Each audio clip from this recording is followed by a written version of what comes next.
આજે આપણે એક એવી વાર્તાની વાત કરવાના છીએ જે બહુ નાની છે પણ એનો બોધ બહુ મોટો છે. આ એક એવી વાર્તા છે જે આપણને માનસિકતા અને સાચા સુખ વિશે એકદમ મહત્વનો પાઠ શીખવશે. આના દ્વારા આપણે જાણીશું કે કેવી રીતે આપણો દૃષ્ટિકોણ, આપણું પર્સ્પેક્ટિવ જે આપણી ખુશીનો આધાર છે, આપણા સંજોગો નહીં. તો વાર્તાની શરૂઆત જ થાય છે આ વાક્યથી. વિચારો, કોઈ વ્યક્તિ કેટલી દુઃખી હશે કે એને આવું કહેવું પડે. આ એ જ માનસિકતા છે જ્યાં જીવનમાં બધું જ નકારાત્મક લાગે છે, કોઈ આશાનું કિરણ જ દેખાતું નથી. તો ફરિયાદોની દુનિયા. ચાલો જોઈએ કે આ અસંતોષની ભાવના આપણા રોજના જીવનમાં કેવી રીતે દેખાય છે. અહીં કેટલાક ઉદાહરણો છે. જુઓ, આ એક નાના બાળકનું ઉદાહરણ છે. એની ફેવરેટ કાર, એના પર થોડોક રંગ ઉખડી ગયો કે બસ એ દુઃખી થઈ ગયો. આ બતાવે છે કે કેવી રીતે નાની ઉંમરથી જ આપણે નાની નાની ખામીઓ પર ફોકસ કરવા લાગીએ છીએ અને જે આપણી પાસે છે એની કિંમત ભૂલી જઈએ છીએ. અને ખાલી બાળકો જ નહીં, જુઓ આ વૃદ્ધ માણસને. કેટલાય દિવસના વરસાદ પછી તડકો નીકળ્યો છે તો પણ એમાં એમને ફરિયાદ છે. આ એ જ વાત છે કે જ્યારે નજર જ નકારાત્મક હોય ત્યારે ગમે તેટલી સારી પરિસ્થિતિ હોય એમાં પણ ભૂલ જ દેખાય. ઓકે, તો હવે વાર્તામાં એક ટ્વિસ્ટ આવે છે, એક ટર્નિંગ પોઈન્ટ. એક એવી ઘટના બને છે જે બધું બદલી નાખશે. જોઈએ શું થાય છે. અને અહીં આવે છે વાર્તાનો હીરો, એક નાનું બાળક. એ દુઃખી વૃદ્ધ માણસને કહે છે, મને તમને એક પાઠ શીખવવા દો.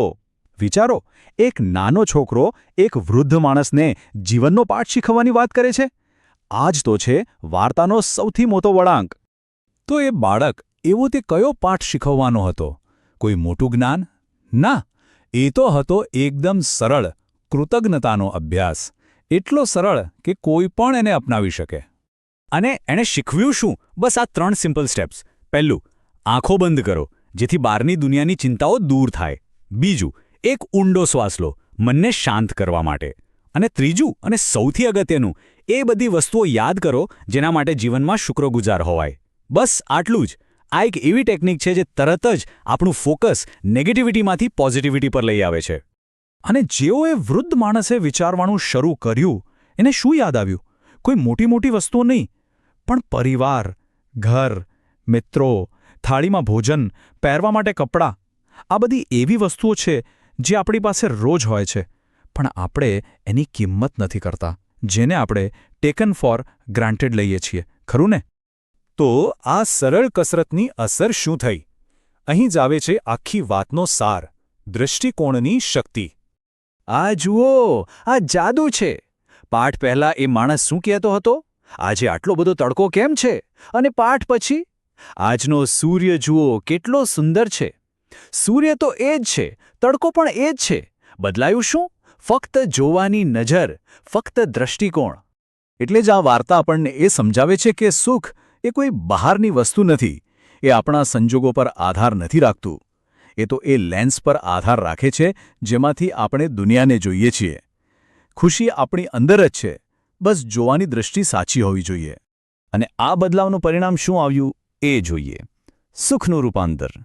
એક સમયે જે માણસ કહેતો હતો કે મારી પાસે ખુશ થવા માટે કંઈ નથી, એ જ માણસ હવે શું કહે છે? મને લાગે છે કે હું પૃથ્વી પરનો સૌથી સુખી માણસ છું.